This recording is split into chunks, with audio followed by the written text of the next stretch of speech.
Murphy, joined alongside me, Dylan. What's up, man? How excited are you for tonight? Well, it's Dustin, and I appreciate the introduction nevertheless. You can tell I'm nervous. I haven't done this in a little bit. It's okay. They're all D's, we understand.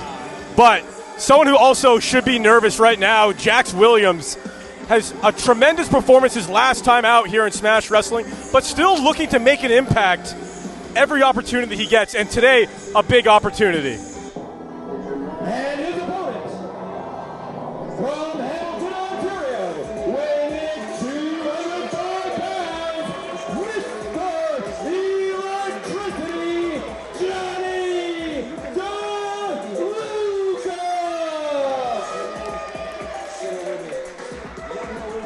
Dustin, we've got a bit of a top prospects match here. You mentioned with Jax Williams just how big an opportunity this is for him after coming up short a couple of times in Smash Wrestling. One-on-one here, though, against another guy that a lot of eyes are on around here at Smash.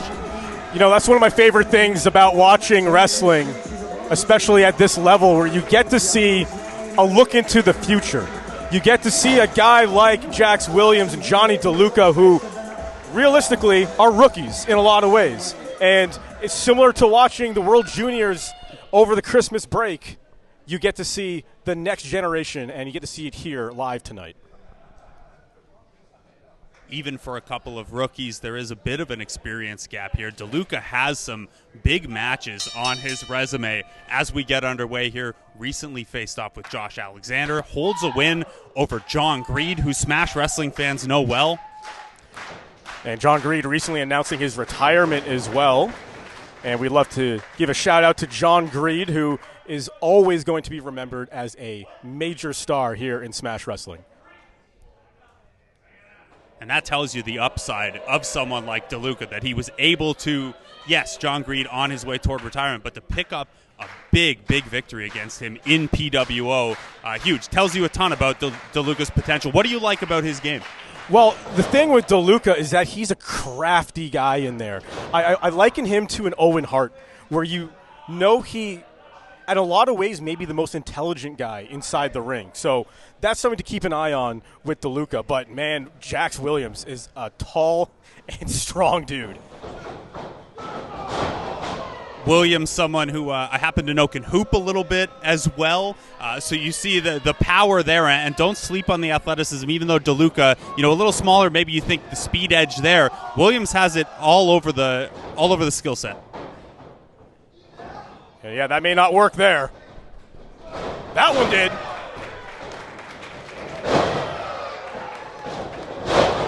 Series of arm drags there from DeLuca. You see, too, Williams had the first one scouted. These guys are pretty familiar with each other. They haven't squared off here in Smash, but these two know each other pretty well. Yeah, they're what I call the next generation of this industry, of Canadian wrestling.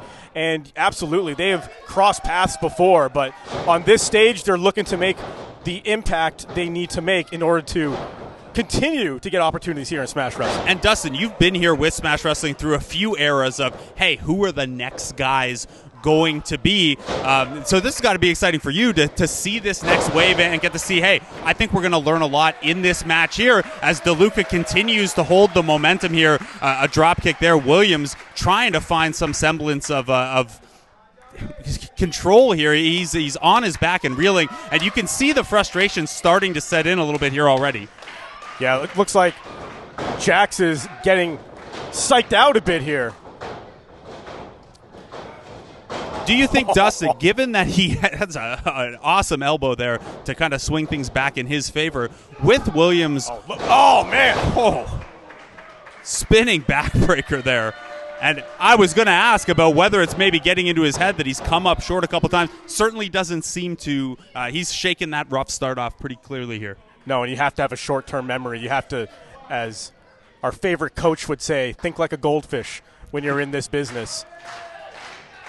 And, to your earlier point about the next generation, there was a time where we were looking at guys like Kevin Blackwood and Daniel Garcia as the next generation. And we know where those guys went. Daniel Garcia is on your television every single Wednesday night. And Kevin Blackwood making his long-awaited return to Smash Wrestling this past week.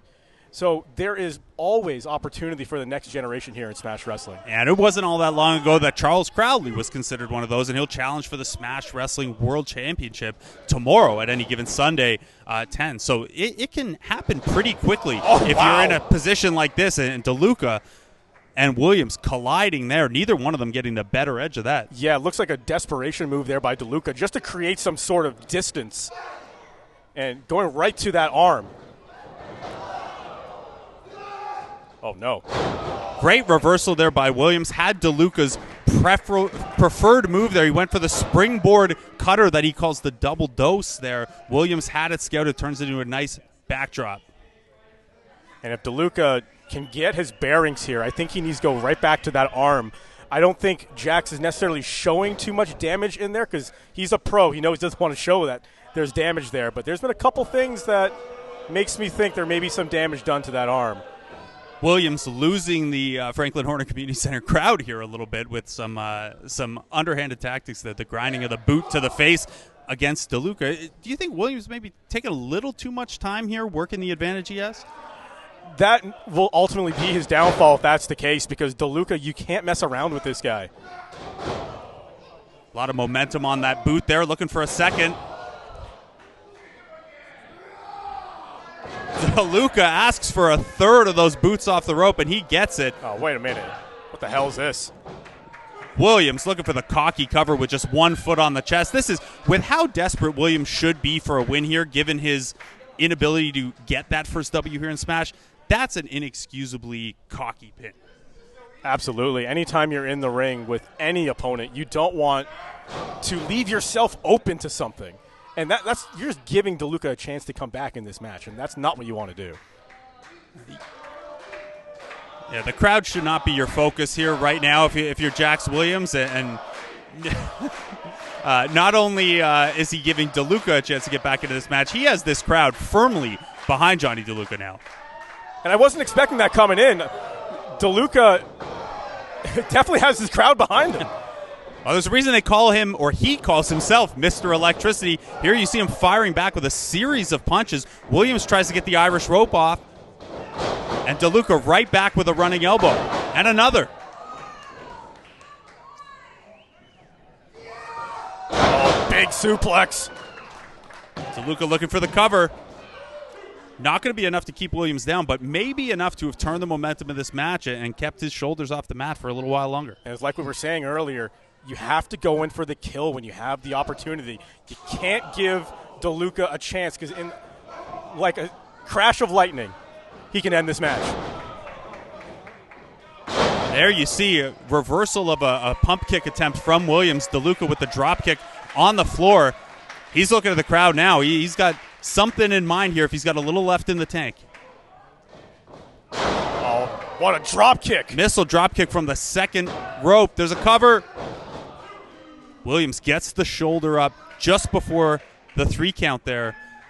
DeLuca's back in control of this one. Looks like he's looking for, hey, what do I got to go to next here? Yeah, sometimes when you empty your arsenal, now it's deciding what you have left that your opponent's not thinking about. And that's where, normally in this case, I think he'd look for that clothesline over the top rope to the floor. Uh-oh. Now he's looking to hit the skies maybe. DeLuca, what are you doing, man? Looks for the baseball slide. Williams out of the way, but DeLuca right back on the offensive with punches on the outside. Oh, chop misses, and he goes hand off the ring post there. Oh, look out, look out! Williams with a nasty slam onto the ring apron there. He's got to go for the kill here, though. He can't let DeLuca get back into this. I think that's exactly what he's looking to do right here, though. Fireman's carry into the lung blower. Just shattering the rib cage. Somehow DeLuca getting a shoulder up there. He can't have much left in those lungs at all, but maybe instinct there, maybe desperation getting that shoulder up. Oh, look out, cover here again. Yeah, when you get hit in the ribs like that, it takes your breath away. It makes, hold on. It makes every breath painful. Just think about that. How many times you breathe in a day if every single one of those was painful? And I know Williams is showing some frustration here, not getting the 3 count, but I do like the strategy of, as DeLuca's sucking wind here, going for multiple pinfalls, making him exert that pressure from the core. Yeah, very different pinning combination than we saw earlier with just a foot on the chest of DeLuca. I think Jax is starting to realize that this is not going to be as easy as he thought it was going to be. Oh, look out here! Oh, DeLuca almost stole one there. Yeah, he can barely get back to his feet. Yeah, the quick double leg, the burst there to get into that pin. He can't have a whole lot left. Meet each other in the middle with strikes there. And this is where you find out what you're made of. What do you have left? Springboard cutter. The double dose. DeLuca looked for that earlier, and Williams saw it coming. Blue Thunder Bomb. And a huge win for Jonny DeLuca. Jax Williams. Winner, Mr. Electricity, Jonny DeLuca. It's a big-time victory for DeLuca. Letting this Smash Wrestling crowd know he's here, and he's probably here to stay. Jax Williams looking as he walks by us here like he doesn't know what comes next. This was another chance for him. This is why they play the games on Sunday. You can have your scouting report and have your bets in. You think it's going to go one way.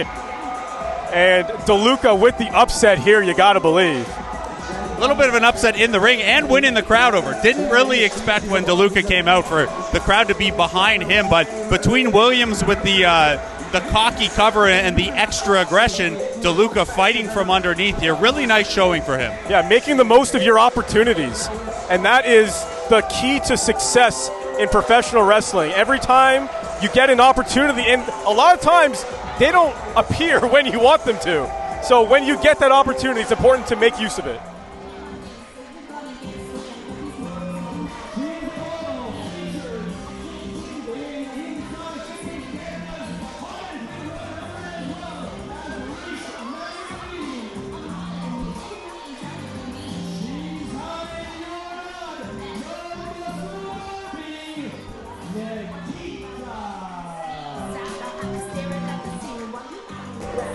Dustin, we've got a huge triple threat match coming up here in the Smash Women's Division. Nikita is back, and her claim is, hey, never lost my title. Give it back. You're absolutely right. Nikita never lost that Smash Wrestling Women's Championship, and you bet your bottom dollar that she wants it back.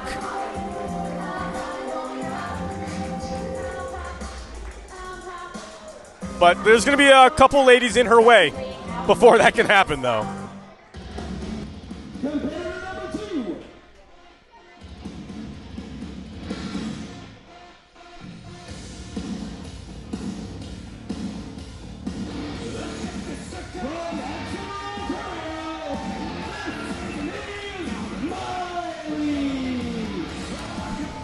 And what a different version of Miley it is that we're seeing here. Coming off the breakup of Books and Looks, this is the first time we're going to get to see Miley in singles competition since the dissolution of that team. A new song, a new demeanor for Miley here.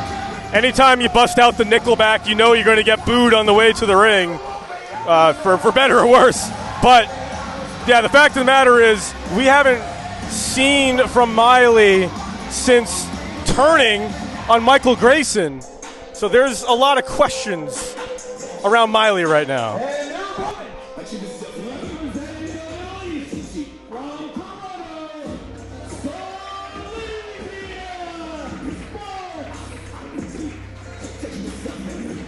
In a match, Dustin, where Nikita is returning, Miley is coming off of this huge landscape-changing move with the Books and Looks team. Seleziya Sparx may have more on the line than anyone in this match, given that she has a Smash Women's Wrestling World Championship title match on Sunday at any given Sunday 10. Yeah, Seleziya Sparx has had her issues with Dream Girl Ellie, the Smash Wrestling Women's Champion. Stole the championship, essentially, from Dream Girl Ellie a few months ago when we were at the Western Fair in London. Dream Girl Ellie is now in possession of her Smash Wrestling Women's Championship again. But yeah, absolutely. You got to figure Seleziya has an incredible opportunity tomorrow night. She can't be looking past Miley and Nikita. And Miley could disrupt this entire women's title picture with what I think would be considered an upset victory in this three-way. I mean, anyone can disrupt this one. Anything can happen inside that ring. Someone can get an injury. I don't want to see it happen, obviously, but anything can happen when you step inside that ring. And let's hypothetically say that either Nikita or Miley win this match. If there's a reason why Seleziya can't be there tomorrow, if all of a sudden someone has car trouble tomorrow, we're going to need someone to challenge Dream Girl Ellie for a women's championship match. And even if that doesn't play out, if you pin Seleziya Sparx in this match and she wins the championship, well, you have a real case that you're first in line for the next title shot. No, that's a great point. There is always a reason, or you should always be giving Smash Wrestling a reason for a title shot. And that would absolutely be a reason if you can pin Seleziya Sparx before her championship match. And this is a division full of people who think they have a claim to the title. Dream Girl Ellie winning that title kind of on a last-minute replacement because Sparx wasn't able to take a match that was originally supposed to be Nikita's as well. Yeah, so there's a lot of threads hanging here as Nikita is asking our official, Terry, to do some pictures. You know, you got to get them for the gram. Yeah, we also have someone else ringside. I imagine a big Nikita fan, also taking some social media content as we get going here. And now Miley's getting in on it too. Okay, sure. Yeah, you know what? You have a photo opportunity. You got to take it sometimes, I suppose.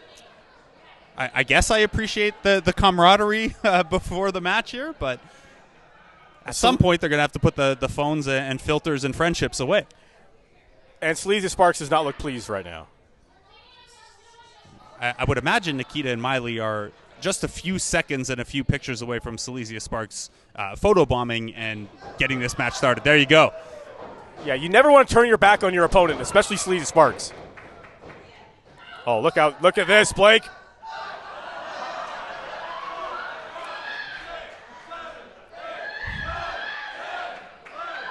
And that's how you use your gluteus to the maximus right there. That is a good set of leg curls, that's for sure. Seleziya Sparx, pound for pound, maybe the strongest person in Smash Wrestling. Nikita with a quick roll-up. Almost stole this one early. And there is years and years of history between Nikita and Seleziya Sparx. These two essentially started in professional wrestling just around the same time. And they had parallel careers for some time until Nikita took some time off from professional wrestling, got into modeling, got into a whole bunch of other things that made her a lot richer than she was previously. And now she's back to make a statement, and I guess she wants to do it on Seleziya Sparx. Well, that relationship obviously isn't a positive one. You saw Seleziya Sparx and Miley doing a more wrestling-oriented start to this match. Nikita and Miley, of course, taking those photos of each other, and this one went right to the striking, to the hair pulling, to the hard punching on the mat. Now Nikita with a boot to the throat. Yeah, Miley absolutely is the wild card in this match. And I'm very curious to see how that's going to play out. But she might not get an opportunity, though. Hold on. Nikita looking to end this thing early. She's got a match to referee tomorrow. Maybe she wants to make sure she's well rested for it. But she is being very physical against Sparx here, dropping a handful of elbows. Yeah, you're not paid by the hour here. Handspring elbow there. One. Not enough for Sparx just yet, but Nikita firmly on the offensive here. And especially in these multi-person matches, in this case a triple threat, you always got to be aware of your other opponent. Good to see that early ring awareness from Miley as well. Missed a couple of pinning opportunities there, but Nikita goes for the DDT, and Miley right back in there to make sure, hey, Nikita's not taking this one early, not without Miley having a say in it. Yeah, you got to have eyes in the back of your head almost in a match like this. Hold on. Great drop toe hold into kind of a mini coffin drop there from Miley. She's in control with both Nikita and Sparx on the mat now.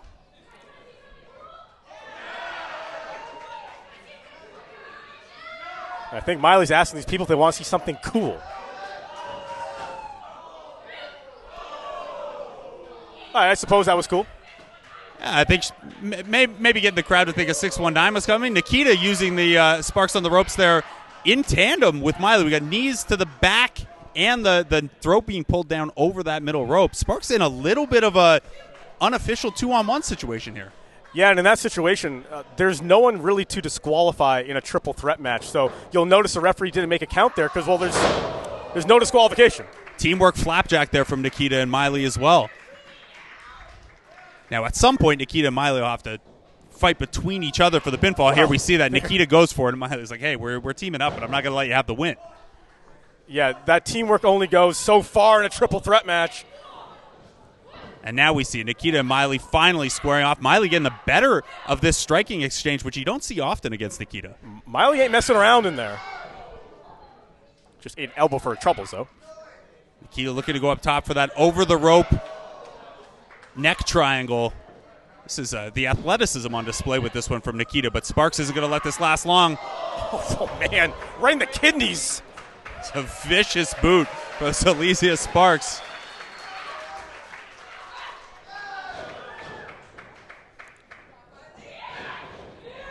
Well, to hear that, Sparx is like daring Miley to come after her. Yeah, nasty kick there. Now she's got her up top. Oh, very smart by Miley, though. Rolling out of the ring and not letting her shoulders be pinned to the mat, because that probably could have been it there, Blake. Nikita trying to take advantage of Sparx looking at Miley outside of the ring, but she's up top now as well. Oh, nice counter there by Nikita. And Sparx blocks the vertical suplex the other way. Now Miley saving Nikita. They're going to go for another tandem maneuver here. That goes back to the history of Seleziya and Nikita just knowing each other's offense so well. Look at this! My goodness. Miley and Nikita try for the tandem vertical suplex on Sparx. Sparx suplexes them both back the other way instead. Seleziya just proved that she is stronger than both women combined. I don't know that there's anyone stronger than her in all of Smash. I said pound for pound earlier. We might be able to throw the pound for pound part of that out. Well, she's definitely stronger than you, Blake. Absolutely. No question about that. And now we see Spears corner to corner. Nikita to Miley to Nikita. Sparx trying to get the crowd behind her here at Franklin Horner. Another spear in the corner. She's going to put Miley up top here. Not wasting any time is Sparx, just hitting everything that moves right now. And Sparx not normally aerial bound. She uses that strength to keep her opponents grounded. She looks like she's going for a superplex here. Nikita not going to let it happen. High risk, high reward in this situation because, again, you always have another opponent to worry about. Oh, my God. And, oh, God! 2-for-1 combo there.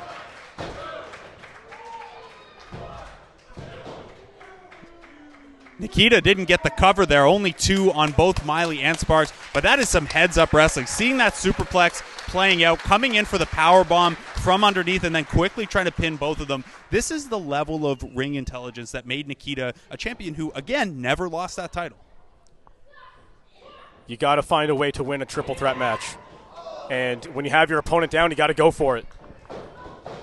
And Miley here looking to be opportunistic, which is the other way to win one of these matches is, hey, the other two are slugging it out. Let me come in for a victory roll or a roll-up or something like that.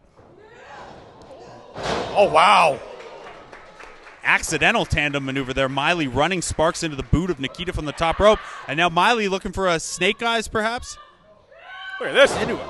It's like a big ending almost.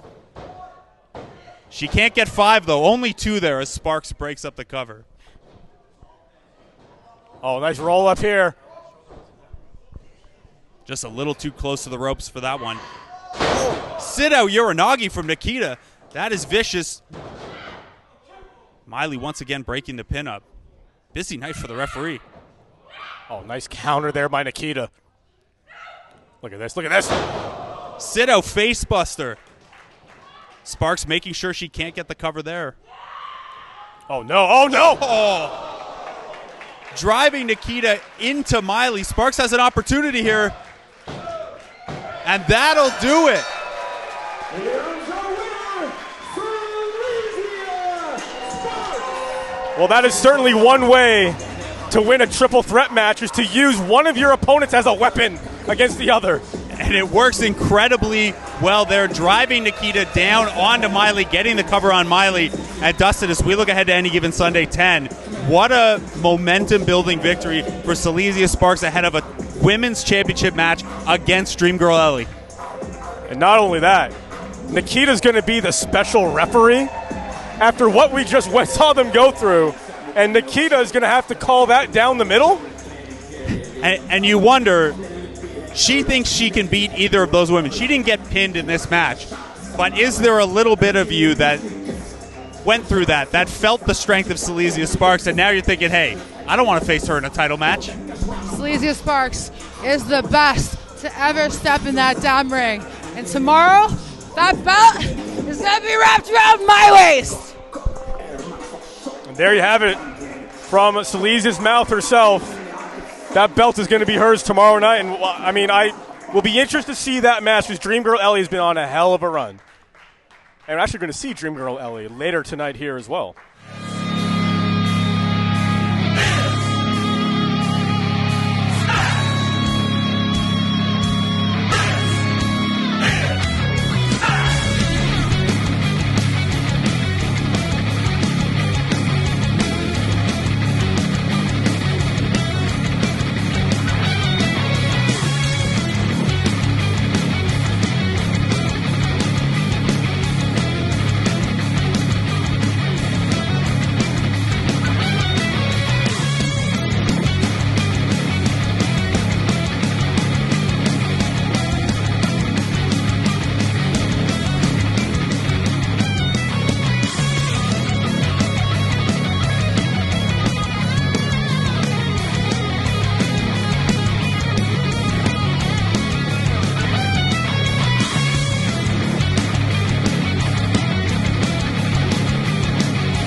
New look, new attitude, new lack of accompaniment to the ring. This is our first good look at the singles career of Rodney Matthews.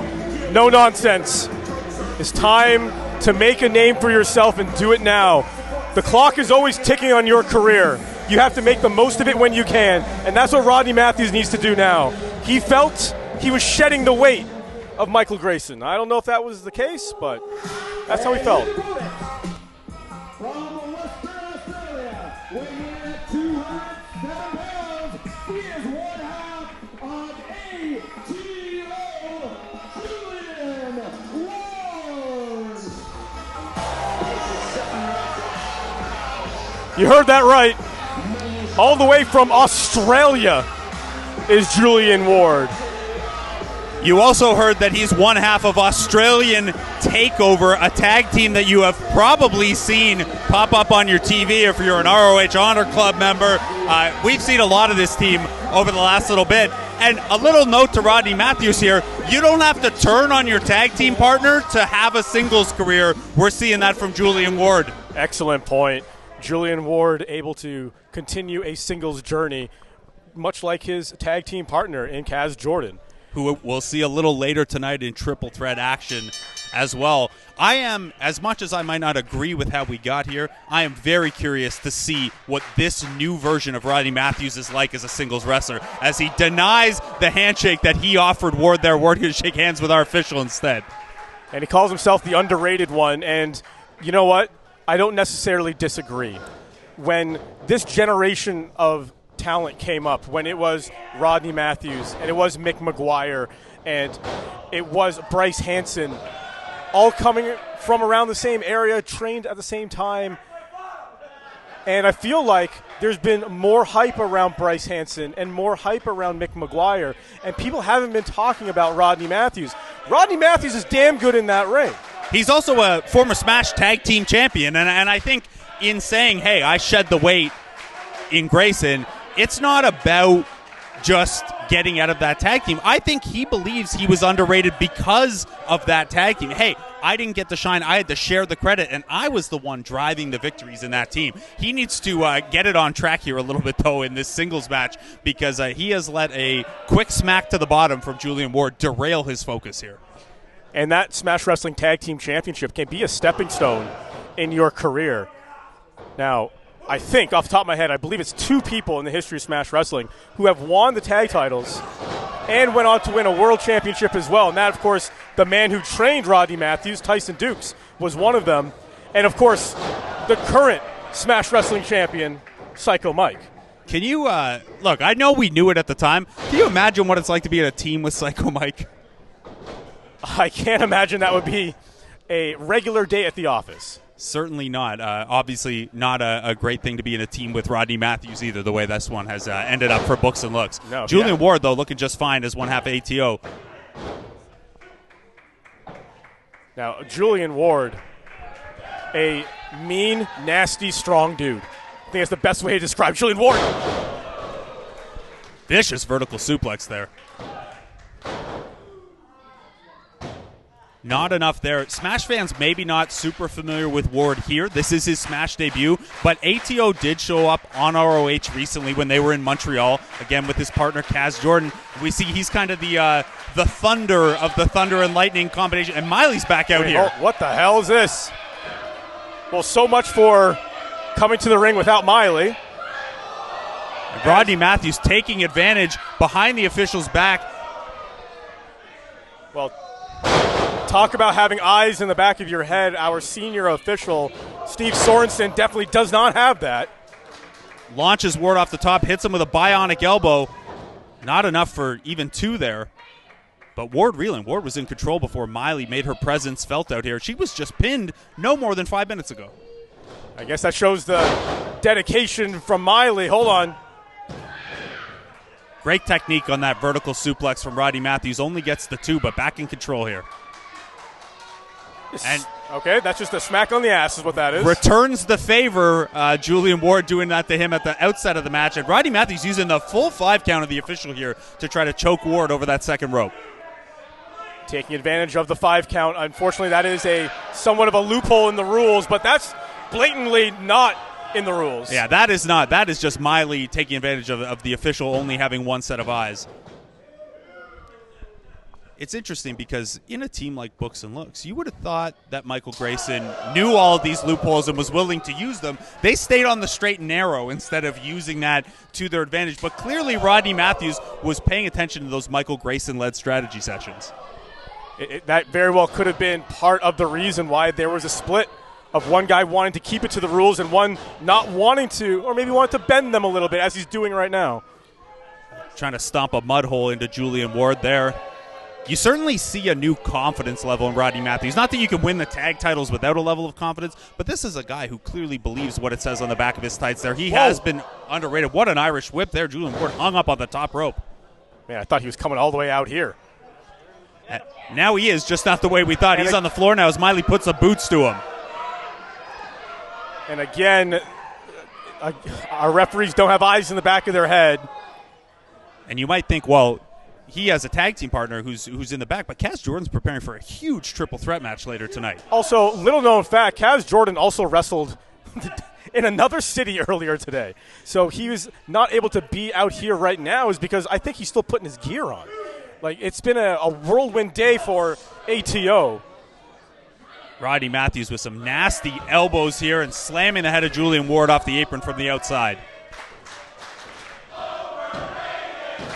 2 count there, and I wonder if this gets into Rodney Matthews' head here a little bit. The Smash Wrestling crowd here at Franklin Horner chanting overrated at Rodney Matthews. Yeah, it's definitely going to get under the skin of Rodney Matthews. But right now, he's in firm control of Julian Ward, trying to rip the shoulder out of its socket. And again, I don't like how we've gotten here, but I do like this approach. The crowd's starting to get against you, but you have momentum in the match. How can I slow things down? How can I quiet this crowd? And that's, going to a hold there. Julian Ward just a little too strong for it, though, in the end. Yeah, I mean, if that hold was stuck in there a little longer, I don't think Ward would have been able to power out. But he's fired up now. Oh, no. Hard-hitting flapjack over the top rope. Matthews for the cover. Oh, Matthews had his feet on the middle rope there, and the referee caught it. Ward's still able to kick out nonetheless, but interesting to see. And you wonder, too, this is now firmly on the officials' radar that Matthews has tried that. In addition to the Miley stuff, he's going to have to toe the line here a little bit. Well, the Miley stuff, the choking on the middle rope, the boots in the corner, he is definitely on the referee's list of guys to look out for. But, hey, you don't need the officials' judgment here if you can put him down with a sleeper hold. Ward fighting out, though. Oh, wow.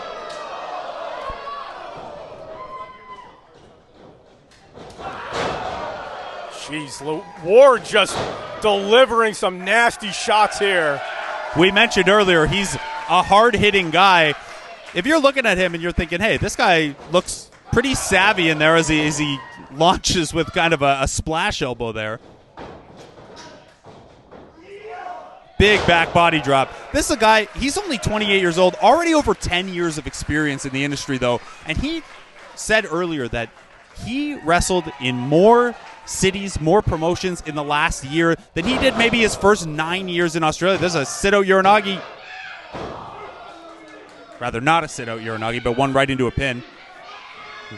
Yeah, when you start to build up more matches and more promotions work for it, it's all experience. It's tools in your tool belt. And you never know when you're going to need one of those tools. And right now, to overcome the odds here against a 2-on-1 situation, he's going to need a power tool. Looks like he's going for it here. Up in a fireman's carry position, but Matthews is able to get out of it. I think Matthews went to the eyes there, but I couldn't quite see it from my angle. And the referee definitely didn't see it from his angle. What a sequence there from Matthews. I thought maybe that would be enough. We dropped him in a kind of inverted front suplex and then right into the DDT off his knees. So I will give credit to Rodney Matthews. He has cheated a lot, yes, but he's done it in such a way where the referee didn't see it. And that takes a lot of skill. He's gone to the Eddie Guerrero school of cheating. And Miley once again getting involved here, getting up on the apron, arguing the 3 count. But this is going to allow Rodney Matthews. He's got a piece of that turnbuckle. There's an extra turnbuckle that was on the ring apron. I suppose Miley grabbed it. Michael Grayson. He's not going to let this happen. The former tag team partner of Rodney Matthews. Not going to let it stand. Ripcord clothesline from Julian Ward.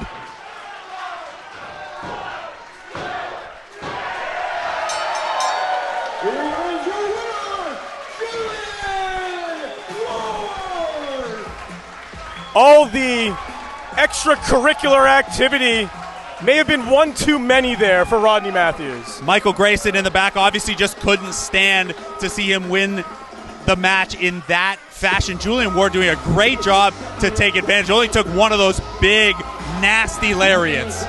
You know, we were hypothesizing that maybe Kaz Jordan's going to come out here and help. I didn't even consider Michael Grayson. I don't know why I didn't, but yeah, he must have been watching in the monitor in the back and said, enough is enough. I'm not going to let this guy who turned his back on me, I'm not going to let him earn some money here tonight by getting the winner's side of the purse. And now Michael Grayson has to look ahead to Sunday where he'll face Rodney Matthews. Michael Grayson isn't going to have a Michael Grayson to save him from that shenanigan. Yeah, Michael Grayson's on his own on that one. It's going to be one-on-one in the center of the ring. Matthews and Grayson facing off for the first time since the heinous attack that we saw from Matthews.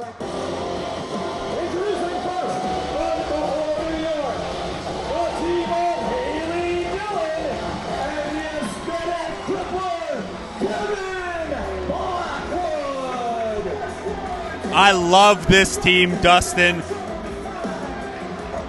A lot of hard-hitting action coming whenever Kevin Blackwood and or Haley Dillon are in the ring.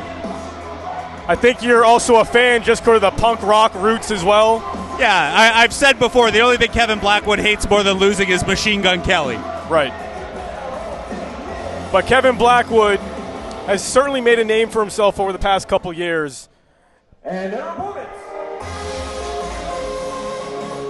And going to have a great opportunity here, stepping in the ring with a Smash Wrestling champion in Dream Girl Ellie and Orion.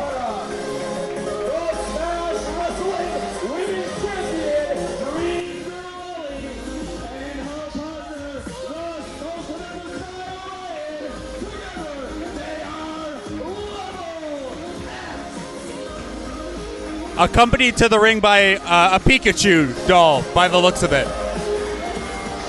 I can't hate. I just most recently got into Pokemon 151 Scarlet Violet.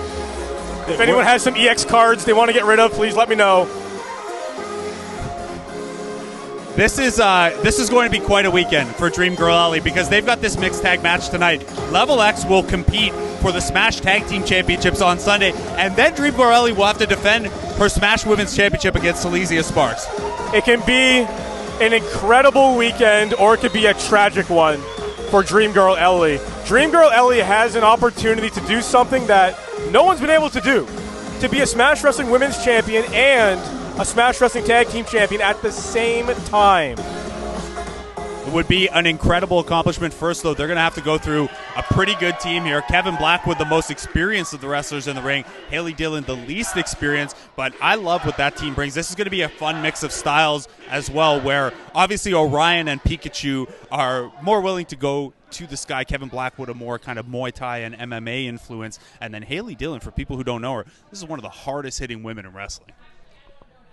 Yeah, the Sultan of the Sky definitely likes to take to the sky. That's absolutely true. And Kevin Blackwood, if you give him the chance, will kick your face off. And for someone like Haley, this is a great opportunity to perhaps pin the Smash Wrestling Women's Champion. And we were talking earlier about Nikita and Seleziya and Miley and how they're jockeying for position in the women's division. This is a golden opportunity. This is the thing. Smash Wrestling will look at the long term. They'll look at your record. They'll look at who you've beaten, who you've lost to. But there is no questioning. If you pin the champion in any kind of match, in any kind of situation, your name goes toward the top of that list. That's maybe a little earlier than Haley Dillon would have expected to be in that conversation, but opportunities come along when you maybe don't expect them, and being a part of this mixed tag team with Kevin Blackwood has given her a huge one here. Dream Girl Ellie, though, maybe not taking her that seriously. No, Dream Girl Ellie, I think, may not be showing it, but I think she's really anxious to get this match started and not interested in playing any games right now.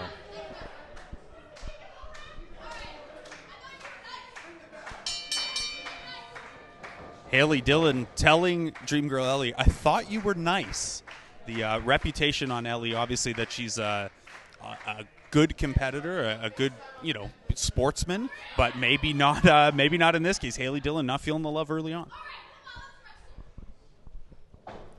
All right, Dillon is going to try to wrestle this match with Dream Girl Ellie. Now, hey, you know what?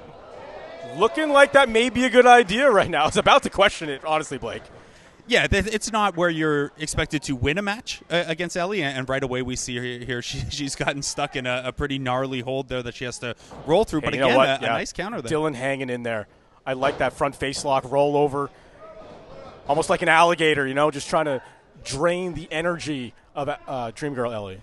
And look, Ellie can wrestle with the absolute best of them. She is a technician, but Haley Dillon trains at the Dark Arts Gym where Malachi Black and Zelina Vega are often instructors. She has very, very good people around her getting her to this point. She's going to be able to at least hang with Dream Girl Ellie here. And now this is where it gets interesting. Nasty shot from Haley Dillon to Orion after he tags in. We'll get a look at Kevin Blackwood here, but I think Orion having to reorient a little bit after taking that forearm to the ear. Yeah, I don't know if it was the ear or the jaw, but if those elbows connect in a certain spot, your lights are going out. I don't care who hits you. Oh, nice strength there by Blackwood. I guess I couldn't quite tell if it was the ear because he's wearing a mask with fur. That is absolutely a thing that is happening right now. Thought maybe the equilibrium was off from a shot to the ear canal, but Blackwood and Orion go into a little bit of traditional wrestling here as they try to feel each other out as well. And you can feel the pace pick up immediately, too. These guys have one speed, and it's go.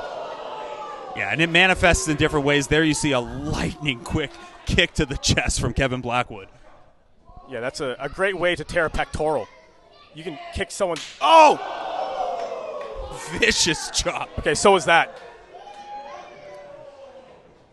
And if you don't believe me, just listen to the impact of that.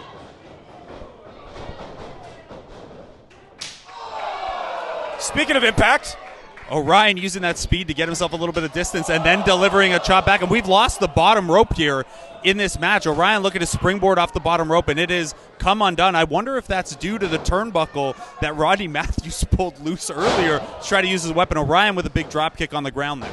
Yeah, cover here. If someone could track down that turnbuckle, we could probably use that right now. Yeah, we've got a complete disconnection of the bottom rope at the turnbuckle closest to us. We've lost the ropes entirely, so this will be interesting to see how this plays out. Dream Girl Ellie with a spear in the corner there, setting Orion up for a running forearm. So here's the things that can happen in this situation. Realistically, you don't need a bottom rope. The two ropes are fine. But what it does change in the rules is for a rope break. So in the event you need to make a break, just crossing the plane of the ropes will be sufficient in order to create a rope break. And look, this is certainly not taking Ellie and Orion off their game. They're staying on the offensive here. Ellie with the assisted running double knee there. And cover here, but Blackwood able to get up immediately. And I guess you do see there one instance where not having that low turnbuckle comes in. As Blackwood was positioned there in the corner and Ellie delivered that double knee, he's got no turnbuckle to lean back on. He's just up against the post there.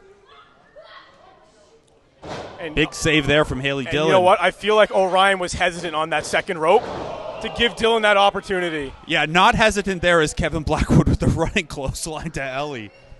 So everybody in this situation needs to regroup. They need to adapt to their surroundings. Am I wrong in thinking that Blackwood is maybe the best suited to deal with this, given his style of offense is more striking based and he is on the more experienced end? Yeah, I think you're right. This is not a big deal for Kevin Blackwood, who likes to keep it in the middle of the ring anyways. But for the Sultan of the Sky, who likes to use the ropes as his offense, I mean, this rope came off as he tried to use that bottom rope as a springboard, so could play a part there. Yeah, anything that they use with the bottom rope is now out of the question. And hold on, cover here. And it's also going to give you, like, it's going to be a back of your head thinking, is the top rope going to go? Is the middle rope going to go? When they're doing other offense as well. So it's going to mess with your mind. You got to stay focused. This team of Blackwood and Haley Dillon, nice suplex into a cover. Just got the shoulder up there for Ellie. You don't tend to see a lot of in-match coaching or mentorship or anything like that. I do wonder, though, how much Kevin Blackwood gets in Haley Dillon's ear in a situation like this and just kind of encourages the continued striking-based offense that we've seen early on here. Yeah, in a lot of ways, he's Will Ferrell in semi-pro. He's the player coach right now. I don't like it. Pass it back. Pass it back. He's just going Rover. Yeah. And now he's going boot to the throat of Ellie. And Orion not enjoying seeing Dream Girl Ellie getting choked by Blackwood. And Blackwood and Haley Dillon taking advantage, not skirting the rules too much, but a little longer than a 5 count you maybe see there. Haley Dillon with a little tug of the hair on Ellie. Big back suplex. You know, sometimes it's not about doing a lot of damage, but it's about letting your opponent know that you're there. Well, she's aware now. Yep. Definitely aware now. For anyone who doesn't know, just because some of these more MMA or Muay Thai-oriented wrestlers wear the kick pads, doesn't mean that doesn't hurt. Oh, no. The pad is to protect your leg. Yeah. It's not going to protect your opponent. That nice, clean snap you hear is, a lot of surface area connecting with your back. Yeah, it's a great way to blow out a disc in your lumbar vertebrae. And Dillon here looks like just doing everything she can to take down Ellie here. Runs into a boot there, though. Ellie just looking for room to breathe, and now we see her going up to the second rope. No first rope to use there. Nice but Haley uppercut. Dillon on the offensive still. Nice suplex. A fisherman with a bridge. Excellent technique. They're not only surprising Ellie on the top rope, but being able to maintain the hook of the leg for the cover on impact. Ryan takes a spill here from Kevin wait a Blackwood. Blackwood's got Pikachu. You got to be careful touching someone else's Pikachu because that could let out a thunder shock out of nowhere. You'd know better than I. Oh, no. Whoa. Stops the Pikachu. Kevin Blackwood, normally pretty well liked here in Smash given his history. He's lost the crowd with that stomp to Pikachu. We're going to start calling them Team Rocket. This is ridiculous. Ellie desperately needs to make a tag. Got a bit of separation here now. And here we go with Orion. Oh, man. Clothesline and then a back elbow from Orion. Kick to the midsection. Just using Blackwood's momentum against him there. Oh, look out. Oh, no. Going for a tombstone pile driver here. Oh, into a lung blower. That'll do it. That will do it. Kevin Blackwood trying to use this as an opportunity, though. And Orion gets the knee up. Oh, wow. What is this? Orion going for a razor's edge here almost.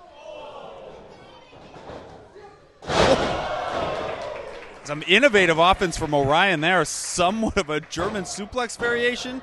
Haley Dillon saves the pin there. Yeah, that match could have been it right there off that German. If Dillon's got Orion up. Looking for a deadlift German there. Great striking sequence. Oh, my goodness.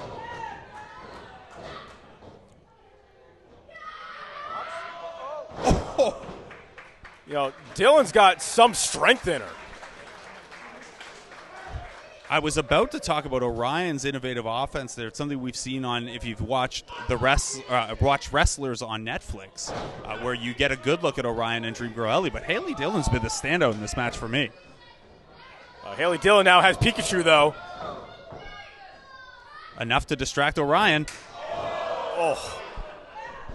And enough to eat a boot right to the face. An assist to go to sleep.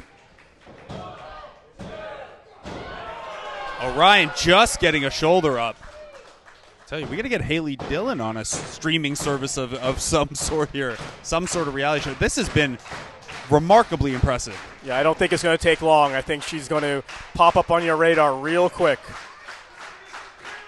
And I'm sure a lot of that has to do with the coaching she's receiving from Kevin Blackwood. And everyone at Dark Arts Gym. And again, you can check out more of Orion and Dream Girl Ellie on that Netflix series Wrestlers. They're a fascinating duo as Level X and as individuals. Just maybe not their night here. Yeah, I think that bottom rope breaking definitely has altered the game plan here. And it is, at least appears thus far, a benefit to both Dillon and Blackwood. Oh, whoa, whoa, whoa, whoa, whoa. How the hell is he standing up there? The balance on Orion is incredible as he's eating shots up there. He's going to try to knock Blackwood to the mat here.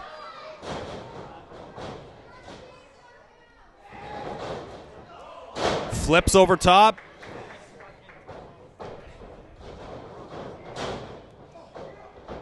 Oh, nice kick there by Orion. Sort of a cannonball heel kick.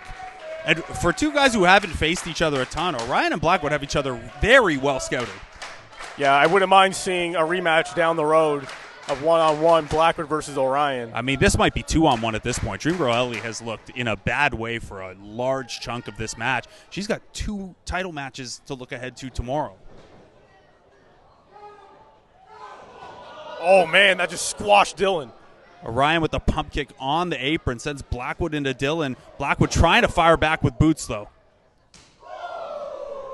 You can hear the impact on that.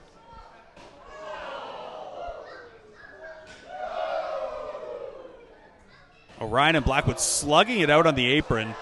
Dream Girl Ellie looks like she's maybe ready to get a tag back in if it gets to that point. She's up for the first time in a while here, but Haley Dillon Nice fake out. And, yeah, Dylan sneaking herself all the way around to the other side of the ring for that. Oh, look at Heat Seeker pile driver. And Blackwood up top. Double stomp. That's got to do it.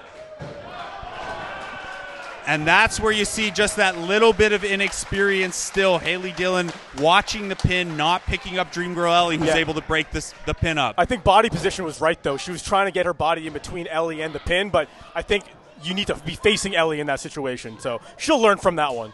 Certainly. And Ellie seems all right now with a series of chops there, but Blackwood with a nasty forearm. Put a little extra stink on that one. Oh, no. Dillon licked the elbow before trying to go for that discus elbow to the head.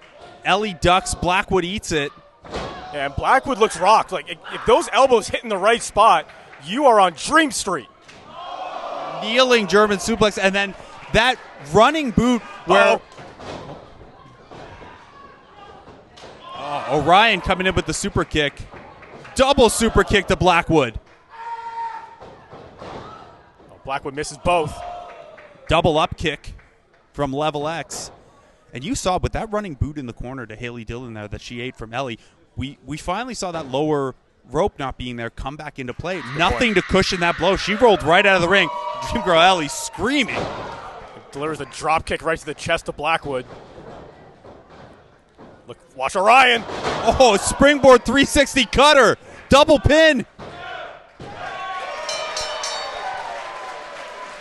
Here are your winners, Orion, and the Smash Wrestling Women's Champion, Dream Girl Ellie, Level X. Well, that's step one done for Dream Girl Ellie. And a big win there for Level X. I think if they're successful in winning the Smash Tag Team Championships at any given Sunday, Blackwood and Haley Dillon probably going to be coming back asking for a rematch because that one was razor close, and it might have been the broken bottom rope that cost them in the end there with how long that kick took Haley Dillon out. Yeah, it's a good point. You know, that boot to Haley Dillon that knocked her all the way to the outside floor would not have knocked her to the outside floor had there been a bottom rope there. So you're right. You know, cuts both ways. It had been maybe an advantage for them earlier in the match. Pikachu took a beating in this one too. Man, everyone's a little worse for wear after that one. And we are less than 24 hours away from this very team in the middle of the ring challenging for the Smash Wrestling Tag Team Championship. And on the same night, Dream Girl Ellie has to defend her Women's Championship as well. Ice bath, whatever you do after a match that physical, because this was no ordinary win. That was a hard-hitting match. I mean, just look at the state of the ring right now. There's your evidence. Yeah, we're headed to intermission, so she just lay there with a couple ice packs if she needs to.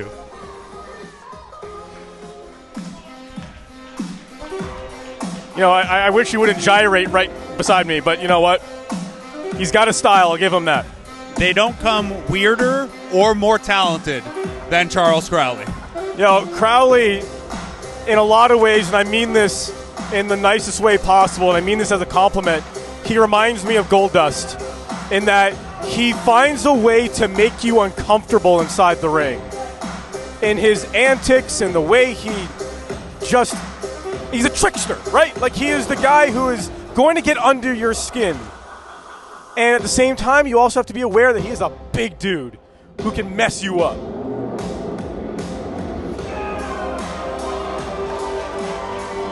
And he's also got a hell of a lot of rhythm. More than you or I. That's absolutely true. And he is just, as weird as he is, immensely talented in the ring. And there's a reason why he is challenging for the Smash Wrestling Championship tomorrow night.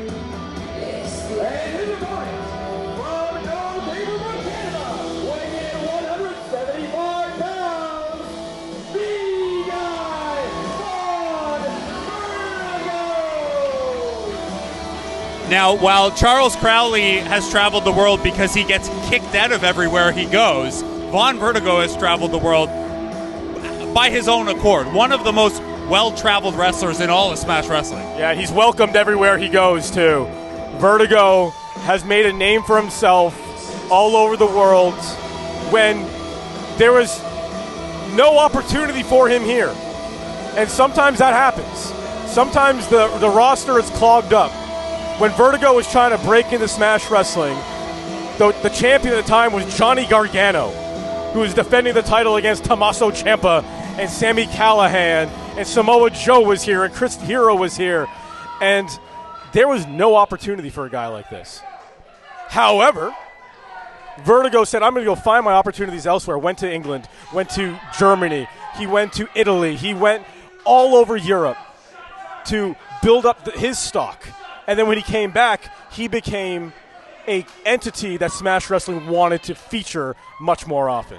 It's almost an inverse of what Crowley's done here, where he got his start in the UK, and I joke about him getting kicked out of everywhere. He has said before he ruined British wrestling. Now he's coming to ruin Canadian wrestling. But he is kind of doing here what Vertigo tried to do in the UK, in Germany, around Europe, and establish himself, find his style, find himself as a wrestler here. So it's a really interesting clash here. Crowley probably ahead of where Vertigo was at this same point in their careers, but Vertigo coming in here with a lot more experience. He's the vet in this one. And it's crazy to look at Vertigo and say he's the vet, seriously, but the kid started when he was 14. It blows my mind when I think about how long Vertigo's been doing this, and he's still such a young guy. And that tells you that sometimes you see someone take a road like that and you're like, well, maybe it just won't happen for them at that point. But this guy still has a lot of years ahead, a lot of upside still to continue to tap into. It feels like every time we see him, there's another move he's added to the arsenal. The sky remains the limit for Vertigo. And I think that next step for Vertigo is to claim the Smash Wrestling Championship. And a victory here over the number one contender will help that case. And a victory tomorrow night over the first ever Smash Wrestling champion, Matt Cross, will definitely put a feather in his cap.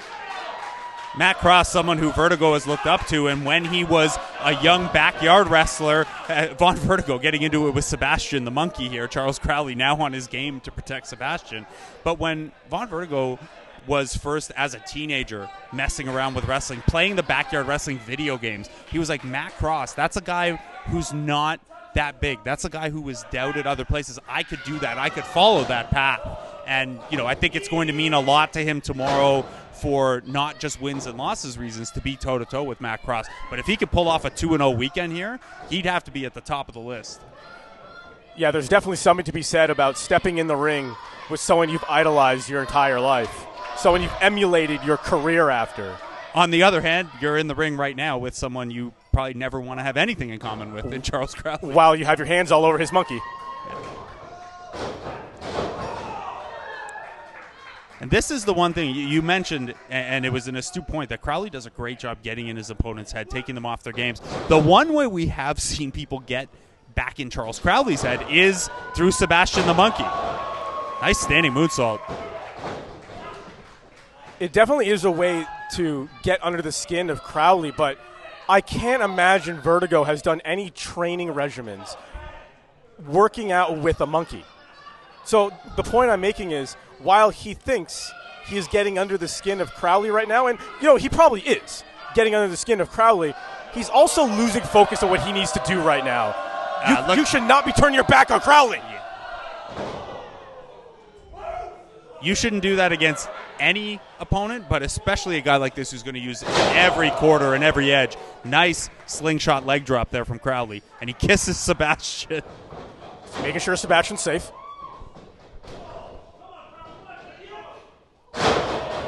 Nice move there by Crowley. A modified zigzag there gets two, and you see right away, as silly as Crowley can be, the level of striking here, the level of power in someone who, like you said off the top, bigger than you might think when you see the gyrations and the character and things like that. Crowley can go here. He's a powerful guy. Yeah, a lot of times, and you see guys do stuff like that to maybe mask some under-delivered expectations, or they're not with him. He's just a weirdo. No, that's just Crowley, man. Yeah. He's a strange cat, and it's been successful for him, though. This is, as he has said, the year of the imp in 2024. He considers himself the imp of professional wrestling, and this is his year. He's going to start it off with, he's only lost once in Smash Wrestling, so every weekend for him has been a 2-0 weekend. But if he goes 2-0 again this weekend, then he's the new Smash Wrestling champion, which is fun story, but I don't know how comfortable Smash Wrestling is going to be with that. And he would add his name to a very short list of guys to hold the Smash Wrestling Championship. We talked about him earlier. Matt Cross, the first ever Smash Wrestling champion. He'll be taking on Vertigo tomorrow night. Nice running senton there from Crowley. Very varied arsenal that Crowley brings too. But Crowley wouldn't be the first Smash Wrestling champion from England ever, though, because we still had Mark Haskins, Smash Wrestling champion after Johnny Gargano taking that championship from him. And that goes to show you, whoever wins the Smash Wrestling, you never get there by accident. If Charles Crowley's able to pull that off, nice clothesline to the outside from Vertigo there. Oh, look out here. Trying to punch the skull right off the shoulders. Yeah, nobody wins the Smash title by accident. Nobody gets a #1 contendership by accident. That tells you how Crowley can go. But Vertigo in control here. Slingshot swanton. Man. Just driving all the air out of Crowley with that one.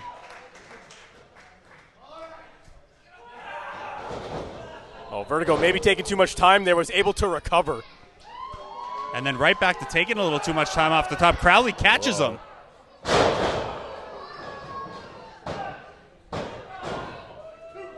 Spinning power slam driver there from Crowley. I think this capacity crowd here at the FHCC, the Franklin Horner Community Center, is getting under the skin. And it's one thing with the gentleman who he was doing with earlier. He was just arguing with a child. Yeah, the look on your face, the people can't see it, but it tells you everything you need to know here.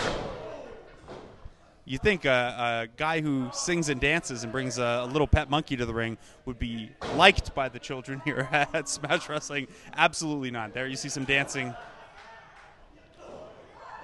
And the dancing was giving Vertigo an opening, but that door was shut immediately with that knee.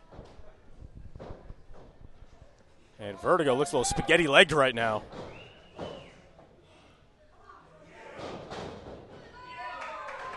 Nice counter there to fling Crowley to the apron. Yeah, fortunately for Crowley, he landed on the apron there, too. That could have been a nasty fall.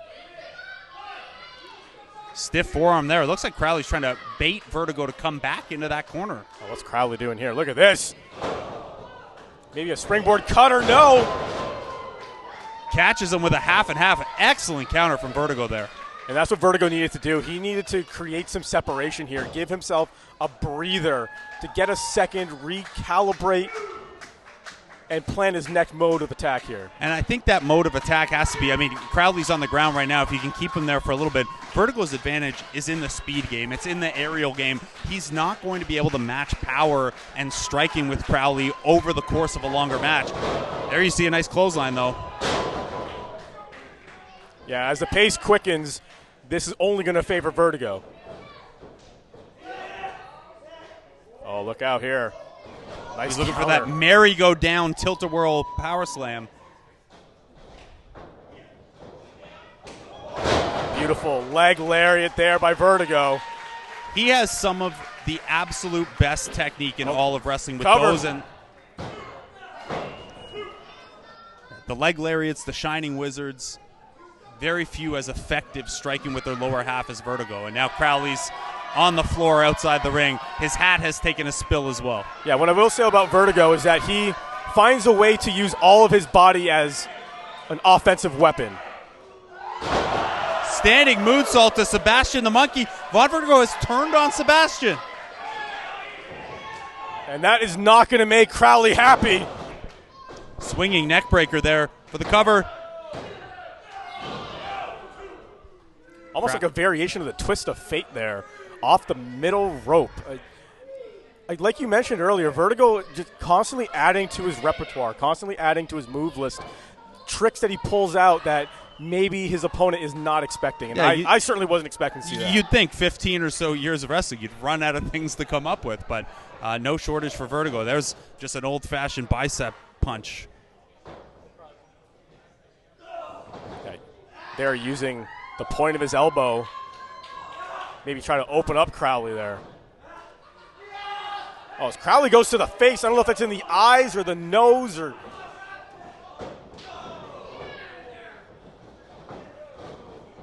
Oh, look out here. Look out! Sit-out pop-up powerbomb from Crowley. This was maybe the concern with Vertigo going to the striking game. Crowley can match it, but that's a heck of a move. Oh, Crowley setting him up now. Look at this. A variation of the go to sleep. Vertigo somehow getting a shoulder up there. It was like a stormbreaker into a go to sleep. That was all sorts of innovation from Crowley. That was interesting. That was devastating, and you can see now the frustration coming out of Crowley. He's throwing some big shots here. He's swinging for the fences. He's being a little profane about it in his frustration as well. Crowd firmly behind Vertigo here. And you got to keep your focus. It's like smashing a baseball to the warning track. You know, just a little bit more, you would have had it. Vertigo with a window here.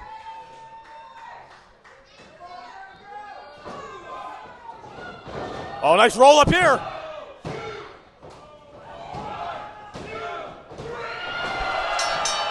Charles Crowley steals one. Mr. Charles Crowley. And that right there is why Charles Crowley tomorrow night is going to be challenging for the Smash Wrestling Championship. He finds a way to get it done. He doesn't need to find his way over here, though. No, I'm okay with him not being here. I'm going to put my expensive cell phone in my pocket now. He's having it explained to him that he just won. The official has to let him know. He doesn't seem to understand. He's very upset. Never seen someone so mad about a victory. Well, I mean, Sebastian the Monkey is still in the possession of Vaughn Vertigo. Maybe that's what he's upset about. Uh-oh.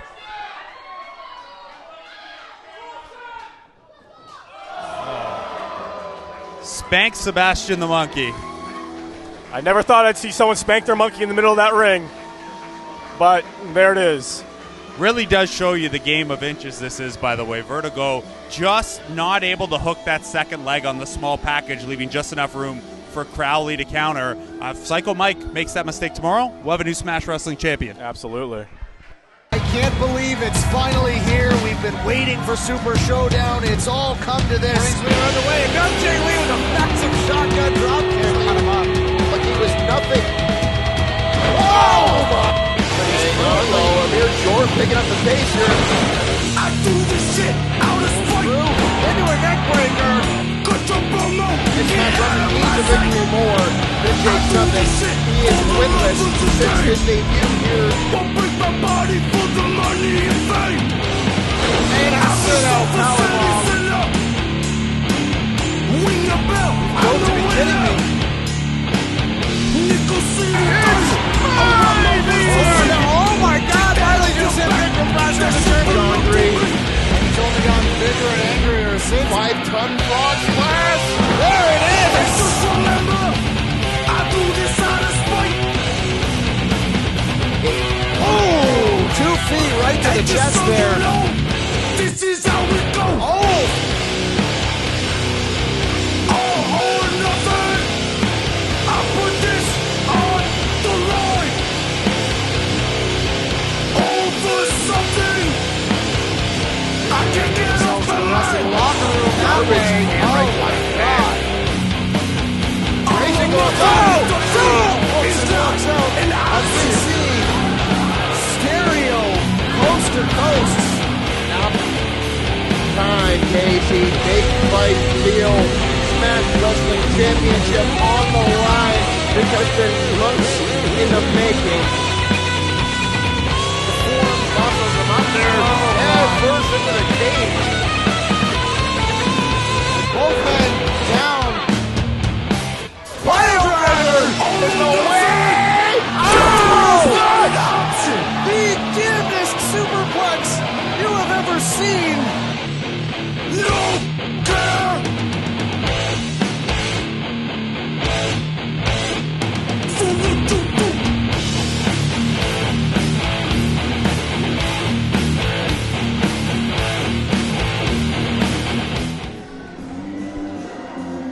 Dustin, you talk about a prospect to watch in Smash Wrestling. You might have seen Travis Williams all around as part of that Sinner and Saint tag team. I love what this kid brings as a singles competitor as well. What I love about Smash Wrestling, it's not just about Toronto wrestling. It's about Canadian wrestling. And picking up guys from the West Coast is what I love to see. Giving everyone in this country an opportunity. Introducing next, from Melbourne, Australia.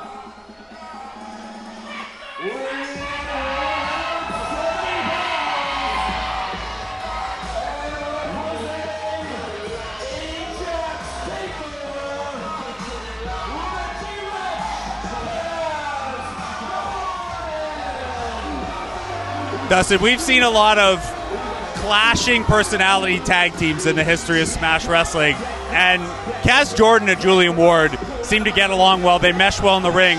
I don't know that we've seen a bigger difference in steak versus sizzle in a tag team. Kaz Jordan, all about the flair.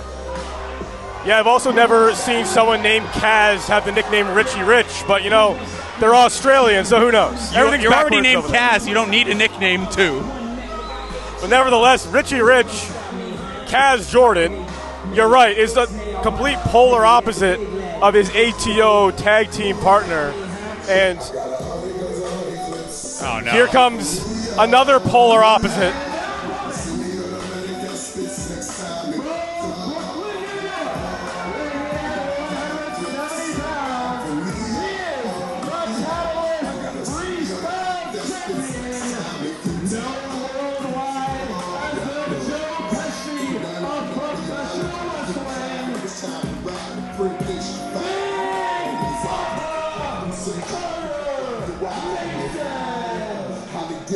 Not a single thing that was just said about Carter Mason is true. He's not from New York. He's not the Joe Pesci of professional wrestling. Unless we're heading for a Goodfellas moment at some point, then I can get behind it. This guy's delusional. He is, however, on a bit of a roll. Might be the hottest wrestler in Smash Wrestling short of Psycho Mike. And you know what? In a lot of ways, he has some validity to his claim that he should be the #1 contender to the Smash Wrestling Championship. And he's going to have a chance to get that #1 contendership on Sunday in a #1 contenders ladder match. But look, he has some legitimacy to his gripes. The way those have affected his character, his personality, the way he treats people in the ring and around Smash Wrestling, that's what you can't really get behind. He has lost who Carter Mason was maybe just a year ago. And Mason, while having two opponents inside the ring, he is finding a way to have words with someone in the front row. As Jordan about to interject himself there, but gets shoved for his trouble. Carter Mason telling his opponents, "Don't touch me." This is a wrestling match, man. I don't know how they do it in New York. This is an interesting strategy. Entering a triple threat match is making an enemy as soon as possible. And immediately eating a pair of shots and enziguri and a clothesline over the top. Travis Williams looking to take quick advantage. And this is just fun. This is fun, Blake. Absolutely. Oh, hold on, cover. Not wasting any time here. Look at that. Terrific move from Kaz Jordan there. Carter Mason using that time in the exchange between Williams and Jordan there to get his bearings about him. He's going to enter this match proper now.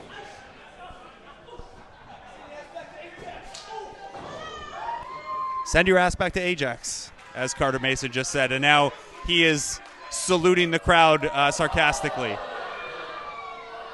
And now just cleaning his feet off the chest of Jordan. Super kick from the apron there. Oh, look out. Fakes out Kaz Jordan, baits him into eating the ring post there. Travis Williams going to try to get some now.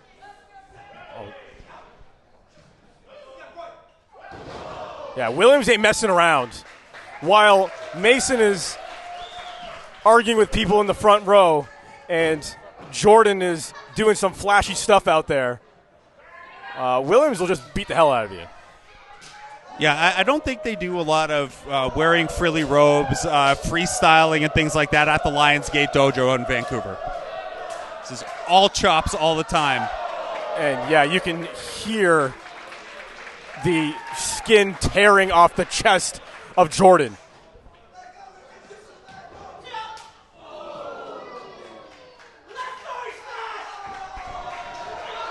Oh, Mason now. Look at this. That's an interesting way to bring your opponent back in the ring. Hanging neck breaker there from Carter Mason. And this is probably the most frustrating thing about the last year of Carter Mason is that everything he says, even though it's it's very well backed up in the ring. He has gotten so good. And I don't know if it's no longer trying to please the Smash Wrestling fans that's just freed him up to wrestle a new, more aggressive style, but he has been red hot. Travis Williams breaking up a quick cover there, though. You know, sometimes I think it's all about motivation. And if you ask any great coach, they'll tell you that different guys get motivated different ways. There's some guys you can yell at on the bench and it'll fire them up, and there's some guys you just won't say anything to and it'll fire them up. Carter Mason is finding something to light a fire within him. I'm talking about you. I mean, I was actually saying nice things about the man. And this is how much Carter Mason misunderstands everyone's reactions to him over the last 18 months. I mean, there's a cover there.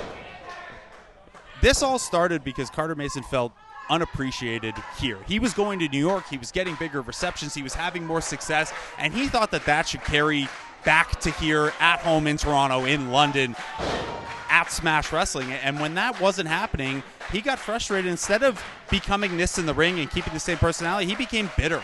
And he told me earlier, and it was not a nice conversation compared to I did one of these events maybe a year and a half ago. We went for coffee before, and he was a delight. Today, absolutely not.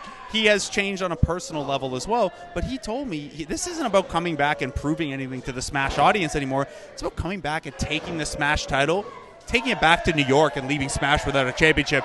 He wants to come for everything that Smash didn't give him and take it with him on the way out. Big slam there. Yeah, and that Smash Wrestling Championship very prominently shows the maple leaf on it. For all intents and purposes, it is the most important championship in Canada. So to say you're going to take it and move it to New York? Springboard double clothesline from Travis Williams. The tone of this one just shifted. Yeah, when Williams gets in there, nonsense goes out the window. And it's a strike-heavy style, but there's an element of speed here. Nice running drop kick in the corner. Just the intensity behind all of this. Yeah, what I'll say about Williams is that he very rarely has any wasted motion. Everything he does has a purpose, and its purpose is to inflict damage. Stalling vertical suplex there to Jordan. Oh, look at this. Just drops Mason right on his, what would that be, the thoracic vertebrae? Yeah, and had Jordan so banged up that Jordan was in the proximity of that pinfall and didn't have the wits about him to try to break it up. Luckily for Kaz Jordan as well, Carter Mason gets a shoulder up there. Yeah, that might be something to keep an eye on, that Kaz may be rocked. Which can be a problem when your offense is high risk. Ripcord knee strike there into a sit-out TKO from Carter Mason.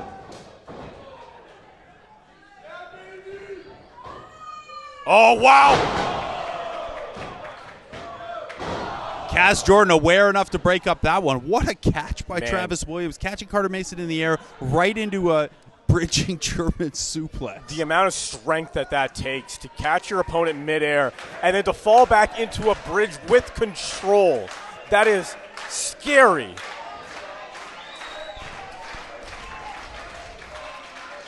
There's just so much talent in this match. I would imagine we're going to see some combination of these three guys in different forms again. We could see Sinner and Saint against Australian TakeOver at some point. We could see these guys in singles action in the future.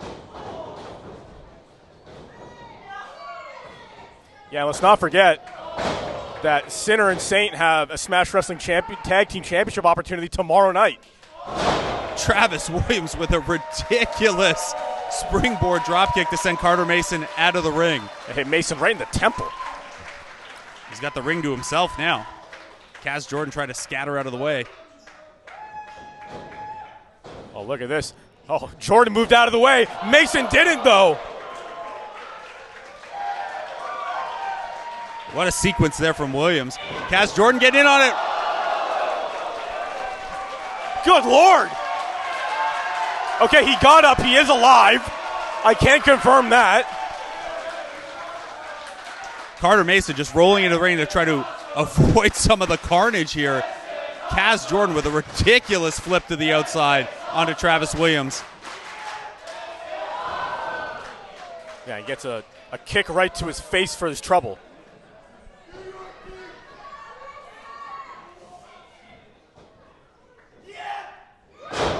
Springboard tornado DDT from Mason. Goes for the cover. Not quite enough on Williams.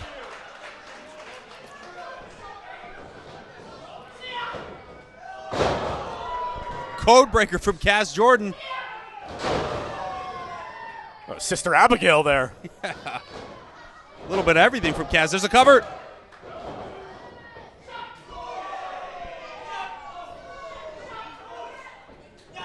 Jordan and Williams is teeing off on each other here.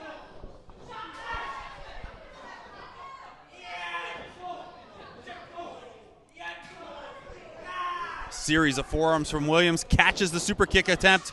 Spinning back fist. Oh, Jordan had it scouted. There's the cover. Just kicks out. Williams was looking for that professional lariat, the springboard into that hard thrusting lariat. Kaz Jordan had that scouted, nearly wins it there with Carter Mason still catches his breath on the apron. You know, obviously there's going to be a winner of this match, but I think the winner of this match, regardless of how it goes, is Death Wish Aiden Prince, who's just sitting and waiting for Mason and for Jordan tomorrow night in that number one contendership match. Jordan was looking to go up top there. Travis Williams cuts him off. Perhaps looking for a superplex here, Williams. Well, that would certainly take Jordan out of the picture here. But Jordan's not going down without a fight. And Carter Mason, whether intentionally or just because he's so gassed, stands to maybe, gets the ears clapped. The equilibrium's got to be off now. Keep your eyes on Mason.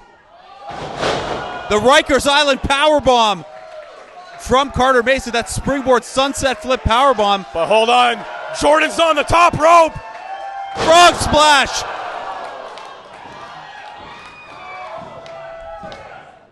Carter Mason steals it. The winner of this match, Big Papa Carter Mason.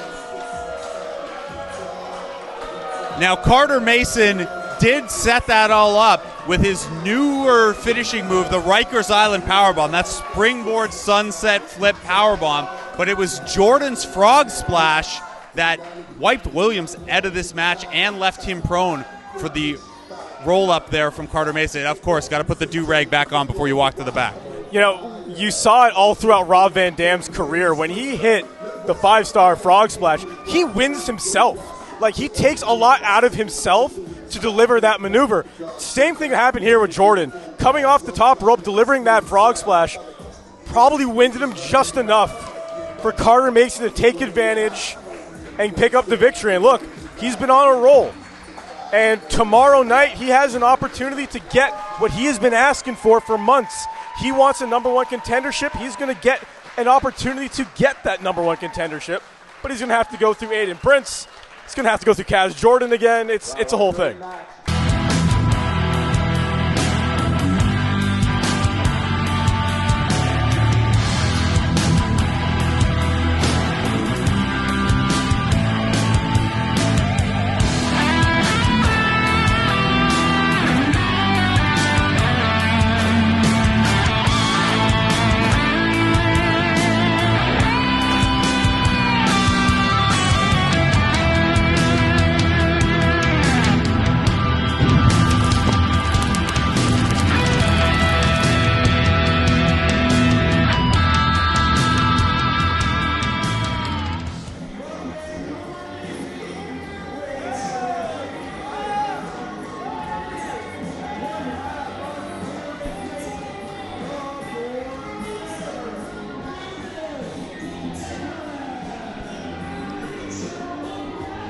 If you thought that Sinner and Saint getting a look on AEW Collision recently was the biggest night they were going to have anytime soon, think again. Judas Icarus could throw Smash Wrestling into upheaval by winning the Smash Wrestling Championship tonight.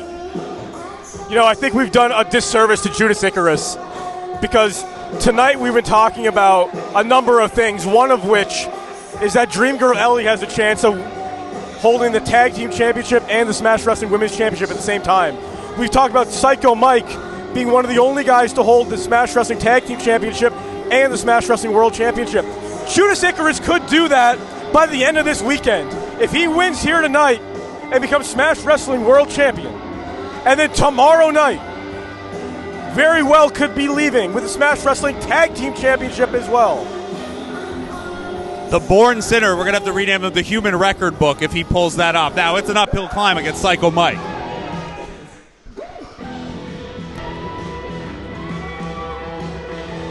This is high-pressure situation for Psycho Mike. Look, Mike obviously has been on a roll. Smash Wrestling Champion. But when you reach the top of that mountain, now all of a sudden the target is on your back. It's one thing to climb the mountain. Now you have to stay there. And now you have a guy like Judas Icarus looking to kick your head off. Who is going to get disqualified before this match even starts?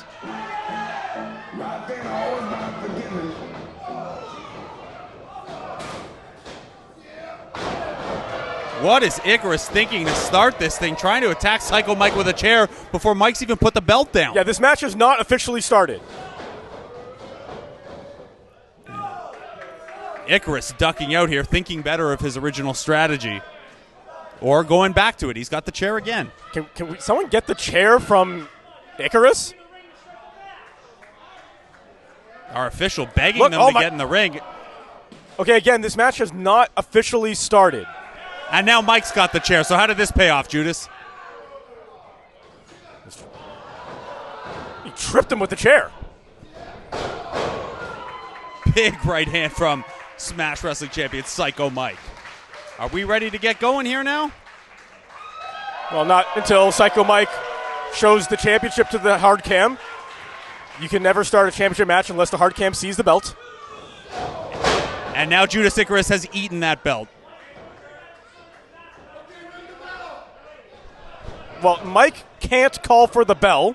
That is not how this works, even though he's wearing white and black trunks.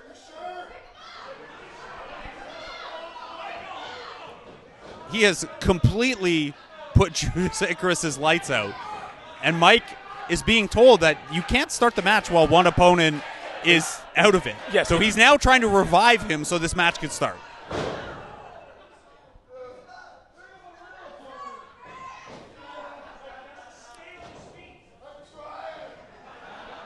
Yeah, so our senior official is trying to explain to Mike that his opponent is clearly in no ability to defend himself right now. Look, we've seen a lot of things in Psycho Mike's matches over the years, but Mike trying to revive his own opponent is a bit of an odd one. Wait, what's he doing now? Why? Okay, Icarus has found his way back to his feet, but now they're outside the ring again. Slingshot press from Judas Icarus, and this match still hasn't started. No. Because right when Judas Icarus was getting ready to go, Psycho Mike went for that body slam, and now we're back on the outside of the ring. Good Nasty Lord. chop from Icarus, and you heard him there. I'll start the match when I want to. Yeah, so to be clear, because I know wrestling rules can be frivolous sometimes, we do need both competitors inside the ring, standing under their own power before this match can begin. And without weapons, because that's another reason. Oh, nasty chop again.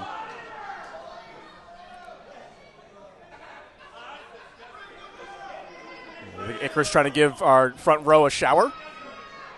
The crowd yelling, ring the bell, ring the bell. They want the match started here. But again, you laid out the rules for them. It's just not going to happen until they're back in the ring here. And Psycho Mike does not want to go back in the ring. I don't know if Icarus is trying to get Mike back into the ring or trying to drive his face into the mat here.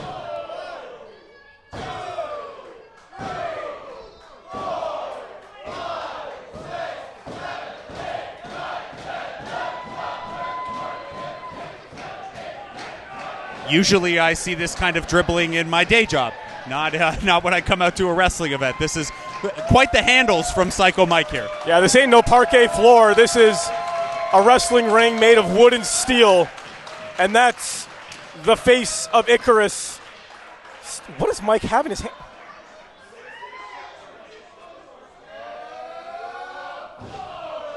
And I don't know how many that was, Yeah, but I it lost was count. a lot more than you want.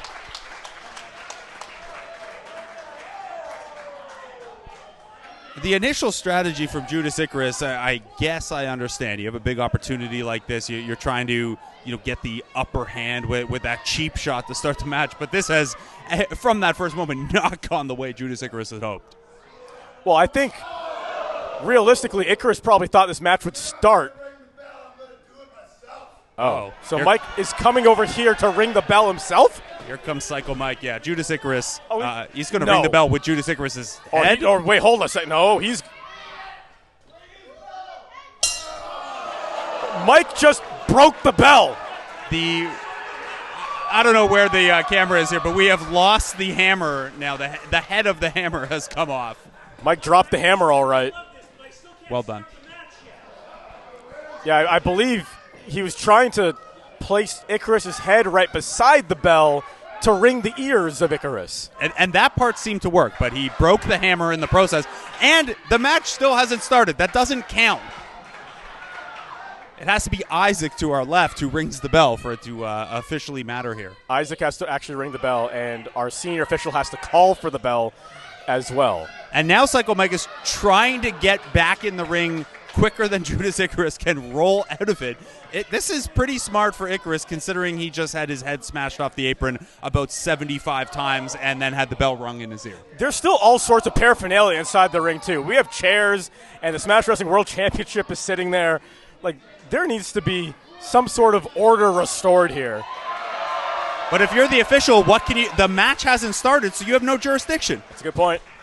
It's a very good point.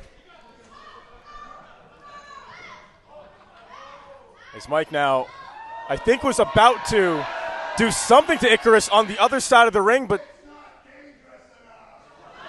Oh, I see. I assume he was trying to go over to the other side of the ring because the hard cam is on that side. But now he says it's not dangerous enough. Yeah, so instead of trying to slam Icarus on the apron or on the ground there, he's going to line up a whole bunch of chairs here. I would like to point out that these are the venue's chairs, and we do not own these chairs. Also, they belong to customers. There are people who are willingly giving up their seats to see Psycho Mike body slam Icarus on them. But Icarus kind of hammer fisting his way out of this. A couple of elbows to the side of the head there.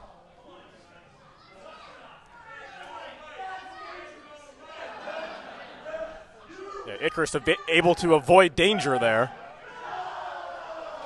And Mike able to avoid that same danger, pulling up short there. And now he's putting the chairs back. Well, I mean, he almost crashed into them. Discretion, the better part of valor here. Safety first. Yeah. You know, I like to think Smash Wrestling has the best safety track record in all of professional wrestling. Maybe a little less so after that pump kick from Psycho Mike. Oh. Time to kill him. There we go. Psycho Mike just admitted on camera that he has aspirations of murder. And he's forgotten that he removed the chairs himself. Psycho Mike is setting up the chairs now.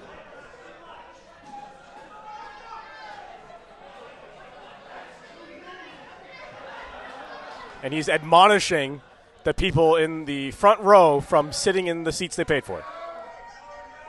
Oh, Mike got him up, though.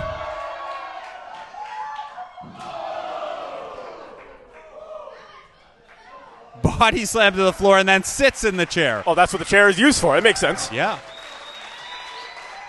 This is all logical, story-based, sports-based wrestling. Look, I know Psycho Mike to be a reasonable, logical man. Yes.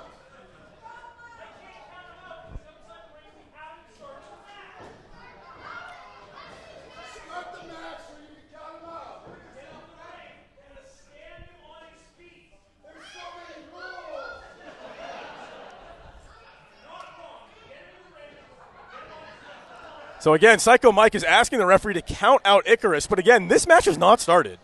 And then Mike asked, well, start the match and count him out, and now we're back to square one where Icarus has to be in the ring and on his feet. You know, earlier I said you got to be a goldfish in that ring, but I feel like Psycho Mike is taking that a little too literally. And if he thinks there are too many rules to follow in this one, if he survives this, he has a what's in the box match tomorrow where it's only going to get more confusing for Psycho Mike, and he eats a chair to the midsection from Icarus. Yeah, so if Psycho Mike does survive this, so nevertheless, there will be a what's in the box match tomorrow night. It just depends on whether it'll be for the Smash Wrestling Championship or not. Now, what are the rules of a what's in the box match? Icarus eats the chair off that second rope. Mike moves out of the way, and Icarus's head bounces off the apron a couple more times on his own this time. No help to Mike. All right, they're back in the ring here. But again, Icarus has to be at his feet, and Mike has a chair in hand. And if you're wondering why I didn't tell you the rules of the what's in the box match, there's a reason for that. You don't know? No one knows the rules of the what's in the box match. This is why I was unclear if there would still be a what's in the box match, or if Judas Icarus would be in it, or if the whole thing would be thrown off. Although I feel like if you told Psycho Mike and Charles Crowley a what's in the box match between them was off, they would have it anyway. Chairs to the midsection from Mike to Icarus.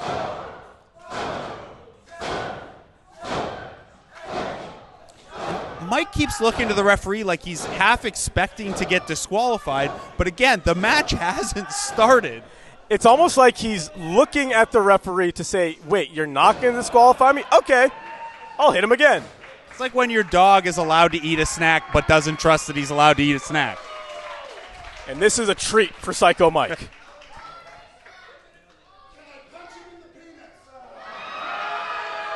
Wow. Do you want to explain that one if the viewing audience on YouTube didn't hear it? I think the crowd is going to do it for us.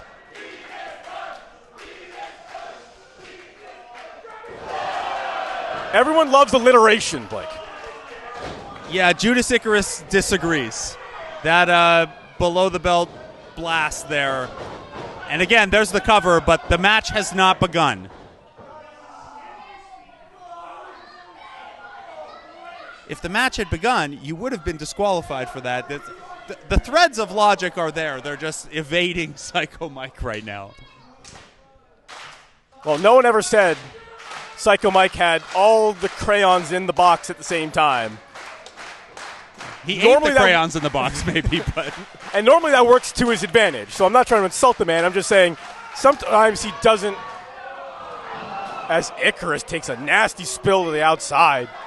And that seemed like Icarus at first tried to pull up because he didn't want the match to start, and we saw him roll out of the ring a couple times earlier. And then, yeah, the amount of beating he's taken here just flipped him out of the ring. And to your point, this does work in Mike's advantage. Ooh, as he eats a guillotine there. And Icarus now trying to drag him out of the ring.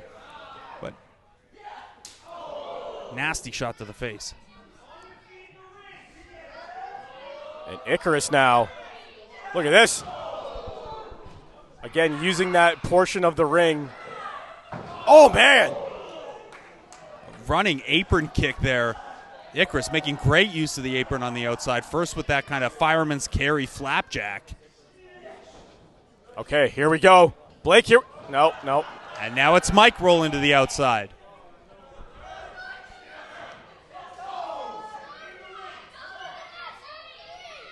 Okay, Icarus is doing his damnedest to get Psycho Mike back in the ring. Hangs him over the top rope. Again, this is for the Smash Wrestling Championship. If he can get Mike in the ring and up to his feet, this match will officially begin.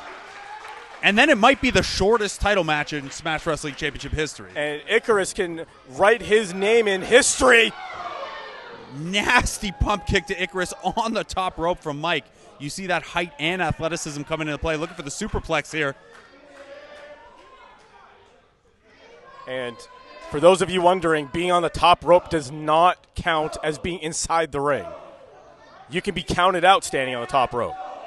That's why there's a rope break. Now this is an interesting test for Icarus. He has Mike down here. Coming to the ring could start this match. He's got a huge opportunity here, though, up top. Oh, nobody home for Icarus. Nasty lariat from Psycho Mike. Flips Judas Icarus. I mean, for a split second there, Blake, they were both on their feet. But, again, the referee has to call for the bell, and Isaac has to ring it. That's how this is going to work. He's so nervous, too. He's going to get a call to ring that bell at some point. Yeah, this is the reddest I've ever seen Isaac right now. It's also, there are some serious shades of red on the chest, back, and thighs of both Psycho Mike and Judas Icarus. All this time outside the ring has done a number on both of them. Yeah, they've beaten the hell out of each other, and this match hasn't officially started yet. It feels like War Games. Trading forearm shots from their knees here. Up to 1 foot each, and now Icarus up to 2. Down to 0. Yeah, Mike is on 2 feet.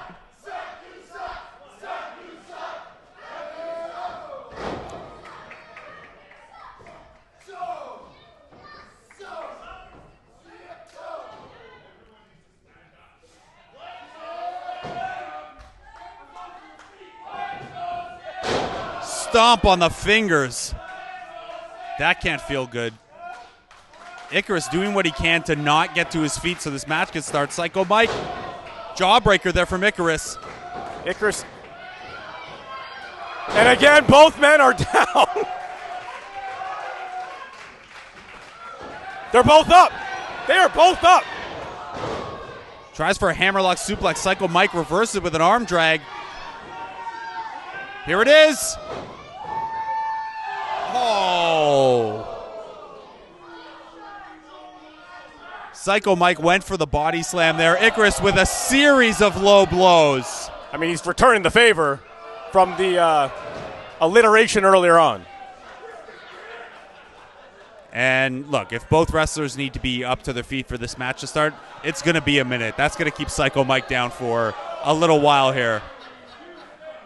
Icarus is licking his fingers for reasons that are lost on me at the moment. But, yeah. Okay, the chair has now been knocked out of the ring.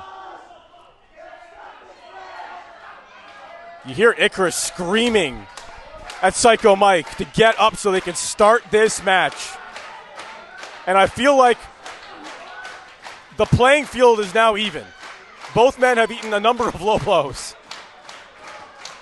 And Icarus is ready to go here. Yeah, for the first time in this match, I think Icarus is ready. He's feral in the corner waiting for this match to start and Psycho Mike to pay his attention. Here we go. Here, oh, no. Body slam.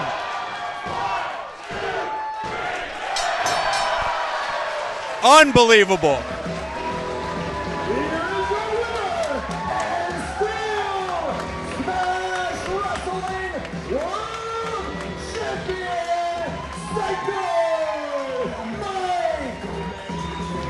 Six-second title match, maybe? Officially, it will be the fastest Smash Wrestling Championship match ever. And Psycho Mike just grabbed a sign from a fan that says Psycho Mike, but on the other side it says Carter Mason, and now he's very upset. And maybe that sign is foreshadowing because Carter Mason is in a #1 contendership match tomorrow night in London, Ontario at the London Music Hall. But first, for that match to happen, Psycho Mike will have to survive a What's in the Box match with Mr. Charles Crowley at any given Sunday 10. Now, we have had a What's in the Box match before, but there is likely not a chance there's any reason to believe those rules will be here as well. The What's in the Box match exists within the mind of Psycho Mike, and we will find out what's in that mind. We'll find out what's in the box tomorrow night in London.